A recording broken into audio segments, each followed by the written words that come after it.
ઉપલેટામાં વિશ્વ હિન્દુ પરિષદ બજરંગ દળ દ્વારા રામનવમી નિમિત્તે ભવ્ય શોભાયાત્રાનું આયોજન કરાયું. ઉપલેટા શહેરમાં વિશ્વ હિન્દુ પરિષદ બજરંગ દળ દ્વારા રામનવમીના શોભાયાત્રાનું આયોજન કરવામાં આવ્યું. રાજકોટ જિલ્લા ઉપલેટામાં રામનવમીના દિવસે શોભાયાત્રાનું આયોજન કરવામાં આવ્યું.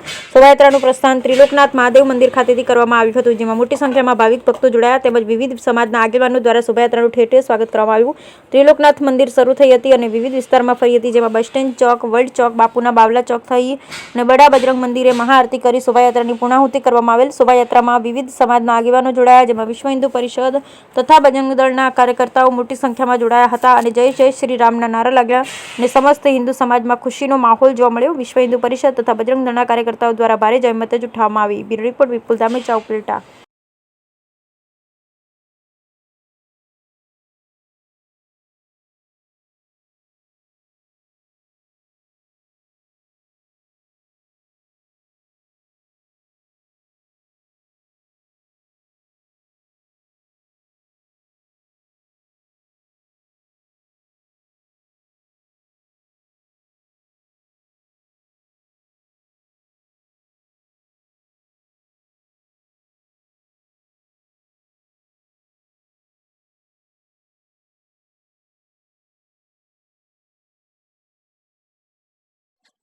જય શ્રી રામ. હું મહાવીરસિંહ વાળા, ઉપલેટા. કરોડો હિન્દુઓના આરાધ્ય દેવ એટલે ભગવાન શ્રી રામની જન્મ જયંતિ હોય તેના ભાગરૂપે આજે અયોધ્યામાં 500 વર્ષ પછી રામ મંદિર બન્યું છે, ત્યારે પ્રથમ જન્મ જયંતિ હોય તેના ભાગરૂપે વિશ્વ હિન્દુ પરિષદ અને બજરંગ દળ દ્વારા ઉપલેટામાં એક ભવ્યથી ભવ્ય શોભાયાત્રા નીકળેલ.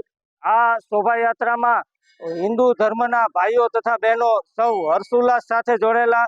આ શોભાયાત્રા ત્રિલોકનાથ મહાદેવ મંદિરથી લઈ બડા બજરંગ સુધી મુખ્ય માર્ગમાં, જેમાં વિવિધ ફ્લોટ્સ અને ઉત્સાહ સાથે લોકો જોડાયેલા હતા. આજે મર્યાદા પુરુષોત્તમ ભગવાન શ્રી રામના જન્મોત્સવ નિમિત્તે ઉપલેટા વિશ્વ હિન્દુ પરિષદ બજરંગ દળ પ્રખંડ દ્વારા એક ભવ્યથી ભવ્ય શોભાયાત્રાનું આયોજન કરવામાં આવ્યું. આ શોભાયાત્રામાં આશરે 35 થી 40 ફ્લોટનો ભાગ લીધો હતો અને આ દરેક ફ્લોટ ખૂબ આકર્ષિત અને લોકોને ખૂબ જ મોહિત કરી દીધા હતા. રામ જન્મોત્સવની આ શોભાયાત્રામાં ઉપલેટાની દરેક ધર્મપ્રેમી જનતાએ લાભ લીધો હતો અને શ્રદ્ધાથી માથું ઝુકાવ્યું હતું. શોભાયાત્રા ત્રિલોકનાથ મંદિરેથી પ્રસ્થાન કરી અને ઉપલેટાના પ્રાચીન મંદિર બડા બજરંગ મંદિર સુધી આવી હતી. રસ્તામાં અનેક જગ્યાએ ઠંડા પીણા અને પ્રસાદીનું વિતરણ કરવામાં આવ્યું હતું અને બડા બજરંગ રામ મંદિરે બપોરે 12 વાગે ભગવાન શ્રી રામલલ્લાનો જન્મદિવસની ઉજવણી કરી અને આરતીનો દરેક ધર્મપ્રેમી જનતા લાભ લઈ અને શોભાયાત્રા પૂર્ણ કરી અને લાખો શ્રદ્ધાળુએ અહીંયા રામ મંદિરે માથું ટેકવી, શીશ નમાવી અને ભગવાન શ્રી રામ પાસે પ્રાર્થના માગી હતી. અને અમે ભગવાન રામ પાસે એટલું જ માગીએ કે વિશ્વમાં શાંતિ રહે અને આ વર્ષે વરસાદ સારો રહે અને લોકોની સુખ સમૃદ્ધિ અને આરોગ્યમય રહે તેવી ભગવાન શ્રી રામ પાસે અમે પ્રાર્થના. એ જ અસ્તુ. જય શ્રી રામ.